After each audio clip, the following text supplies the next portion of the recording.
In this episode, we take your understanding of risk and turn it into the kind of decision-making that shows up in real organizations and in exam scenarios. Choosing which controls to apply first.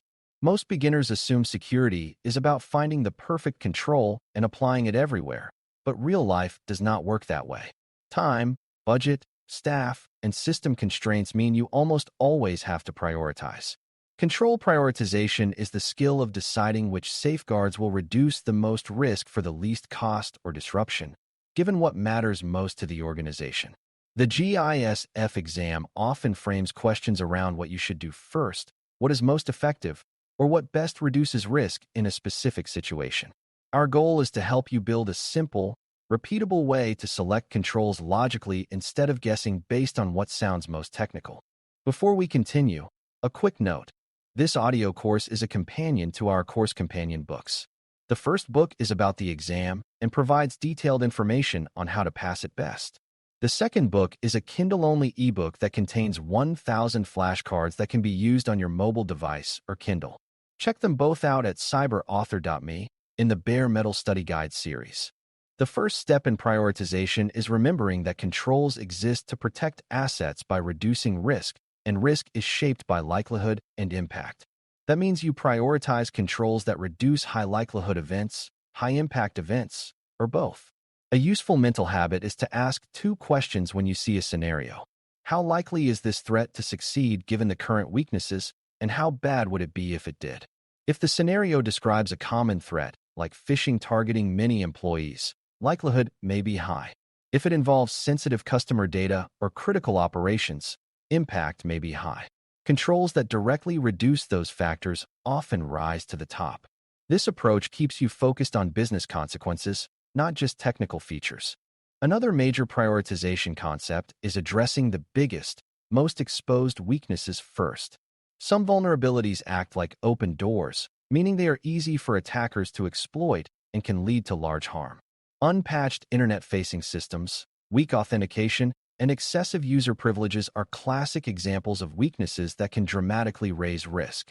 When you reduce these, you often reduce multiple risks at once. For example, strong authentication can reduce the likelihood of account takeover across many systems, not just one. This is sometimes described as getting the most risk reduction per unit of effort. On an exam question that asks what control best reduces risk broadly, answers that address widely shared weaknesses often outperform narrow solutions that only help one corner case. A practical way to think about controls is to separate them into preventive, detective, and corrective categories. Preventive controls stop incidents from happening. Detective controls help you notice incidents quickly, and corrective controls help you recover.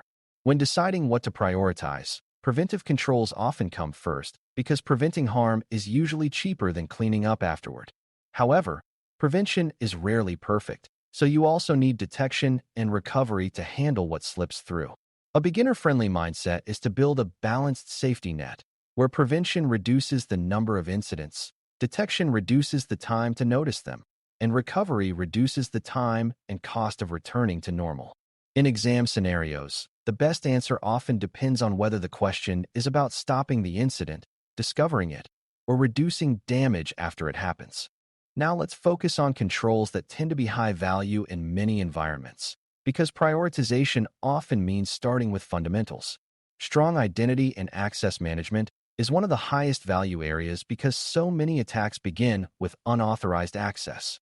If accounts are well protected and privileges are appropriate, many threats become harder to execute.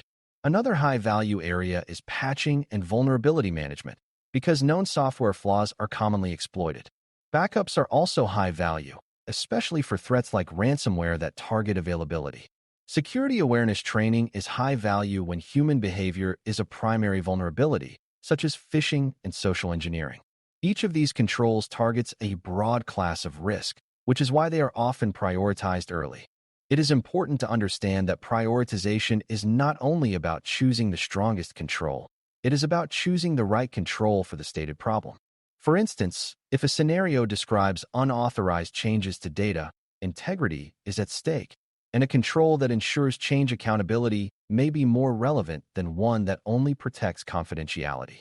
If the scenario describes repeated service outages, availability may be the main concern, and resilience controls like redundancy or recovery planning may matter most. Exam questions often include tempting answers that are technically impressive but do not align with the specific property being threatened. Your job is to match the control to the goal. If you do that consistently, many distractors become easy to eliminate. You also need to consider feasibility, because a control that is ideal but impossible to implement quickly may not be the best first step.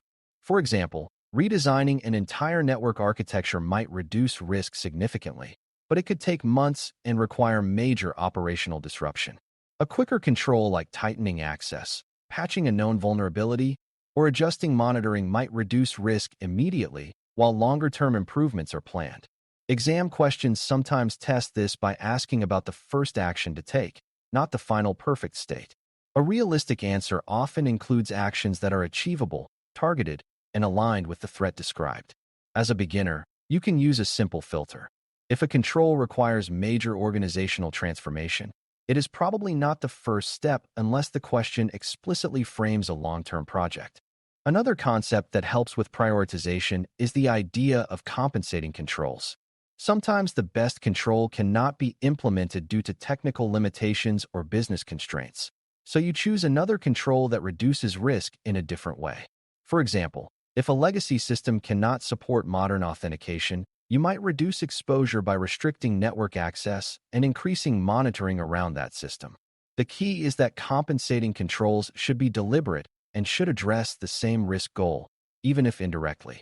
On the exam, when you see a scenario where ideal security is not possible, the correct answer may involve a reasonable alternative that reduces likelihood or impact.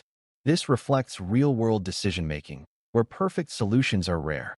Prioritization also relies on understanding dependencies between controls. Some controls enable others. For example, you cannot enforce least privilege effectively if you do not know which accounts exist and what they can access. You cannot recover from ransomware if you do not have reliable backups that are protected from being altered. You cannot patch effectively if you do not have an inventory of systems and a process for testing updates. This is why foundational governance, documentation, and asset management matter, even though they may feel less exciting than technical defenses. When exam questions ask about program building steps, answers that establish visibility and structure often come before answers that assume perfect knowledge and control. Let's walk through a simple scenario-style thought process to practice prioritization. Imagine an organization reports that employees keep falling for phishing emails, leading to credential theft. The asset is account access to systems, the threat is phishing, and the vulnerability is user susceptibility and perhaps weak authentication. A high-priority control could be multi-factor authentication because it reduces the impact of stolen passwords by requiring another factor. Another high-priority control might be security awareness training combined with improved email filtering because it reduces likelihood. Notice how these controls directly align with the described weakness. Choosing something like encrypting data at rest might still be useful, but it does not address the immediate path of compromise. This alignment is what exam questions often want you to demonstrate. Now consider a different scenario where the organization is hit by ransomware and cannot restore operations quickly. The immediate problem is availability and recovery capability. In that context, prioritization might focus on reliable backups, tested restoration procedures, and isolating backup storage from regular network access. Those controls reduce impact and speed recovery.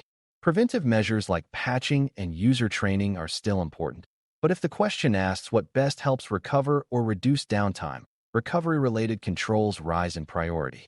This is an example of how the same organization might prioritize different controls depending on the specific risk situation. Prioritization is dynamic, not fixed. A frequent beginner mistake is prioritizing controls based on fear rather than evidence. For example, people may focus on a rare advanced threat while ignoring common weaknesses like weak passwords or missing patches. A practical approach is to prioritize based on realistic threat frequency and asset importance. If the organization handles sensitive personal information, protecting access and monitoring for misuse becomes critical. If the organization relies on continuous online services, resilience and availability controls become critical. Exam questions often provide hints about what the organization values, such as customer trust, regulatory compliance, or uptime. Those hints tell you what impact looks like, and therefore what controls are most valuable. When you let the scenario guide your priorities, your answers become more consistent. Control prioritization is also about measuring success in simple terms. A control is high value if it reduces the number of incidents, reduces the severity of incidents, or reduces the time to detect and recover.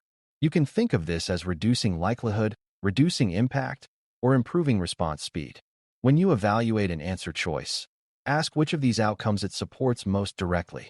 A control that decreases account compromise frequency is reducing likelihood. A control that limits damage after compromise is reducing impact. A control that helps you notice compromise sooner is improving detection. This mental model makes it easier to compare options even when all of them sound helpful. You are not choosing what sounds strongest. You are choosing what best improves the outcome described in the question. To conclude, managing and mitigating cyber risk through practical control prioritization means choosing safeguards based on likelihood, impact, and feasibility.